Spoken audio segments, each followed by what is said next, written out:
What's up, KAG? Akala mo ba, yung Axie mo rare dahil maganda yung kulay? Paano kung sabihin ko sa'yo, hindi yung itsura ang basehan ng value, kundi yung metadata. At kung hindi mo naiintindihan yan, pwede kang matalo sa trade kahit matagal ka na sa Axie Infinity. Sa totoo lang, nung una akong naglaro ng Axie Infinity, ang tinitignan ko lang, skills, cards, presyo.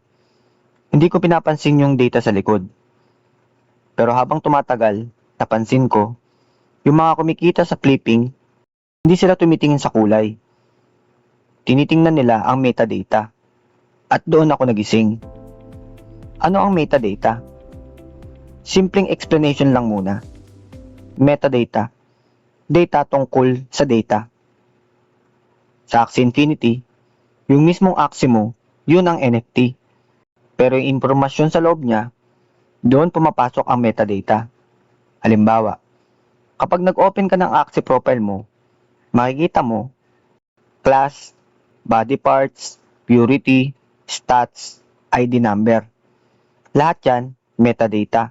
Hindi siya design lang. Kung pareho ang kulay ng dalawang Axie, pero magkaiba ang body part sa metadata, magkaiba ang value. Tanong ko sa'yo, ilang beses ka nang bumili ng Axie based lang sa presyo, pero hindi mo iniisa-isa ang mga traits?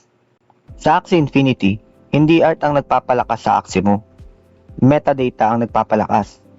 Example, kung beast ka na may mataas na moral stat, mas mataas ang chance ng critical hit. Kung plant na mataas ang HP, mas tanky sa frontline. Yung stats na yan, hindi nakikita sa design. Nasa metadata. Kung may bug o manipulation sa metadata, gameplay ang maapektuhan. Real talk. May mga panahon sa NFT gaming na may nerf at buff updates. Kapag binago ang balancing system, ang epekto, yung metadata interpretation ang nagbabago. Kaya may Axie na dati malakas, biglang hindi na meta. Metadata at rarity sa Axie.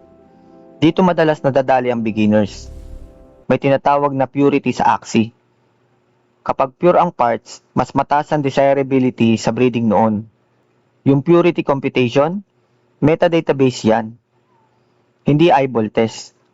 May mga Axie na mukhang cool, pero genetically, mix.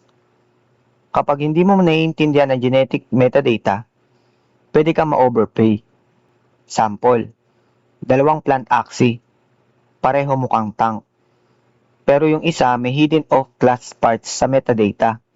Yung isa, pure. Sa market value, malaki ang difference. Noong kasagsagan ng active breeding meta, hindi ka pwedeng manghula. Kailangan mong basahin ang genes.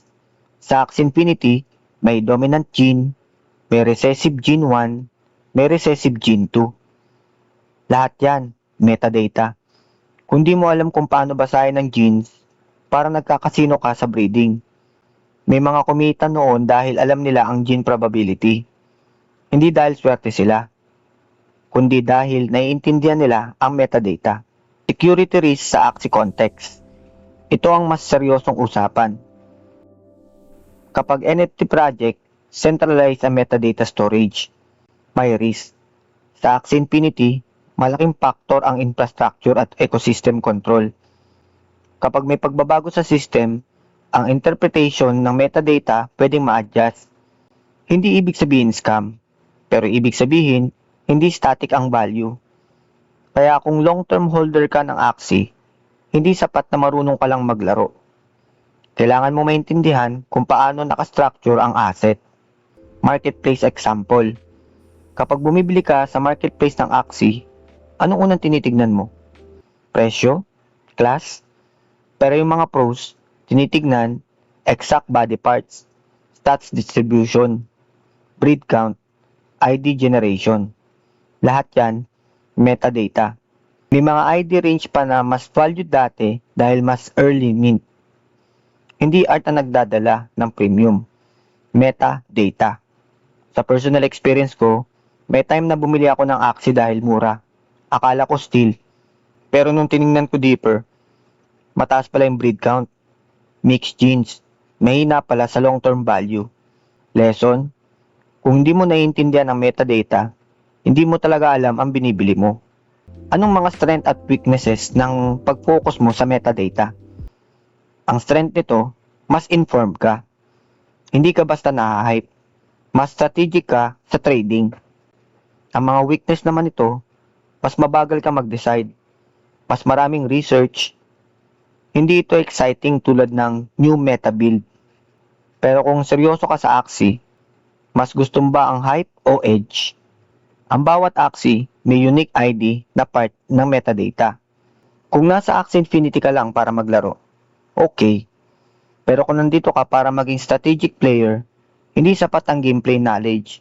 Kailangan mo maintindihan ang metadata. Dahil doon nakatago ang totoong rarity, ang totoong value, ang totoong risk. Sa susunod na mag-scroll ka sa marketplace, huwag mong tanungin, maganda ba? Tanungin mo, ano ang nasa metadata nito? Doon ka magkaka-advantage. Game on!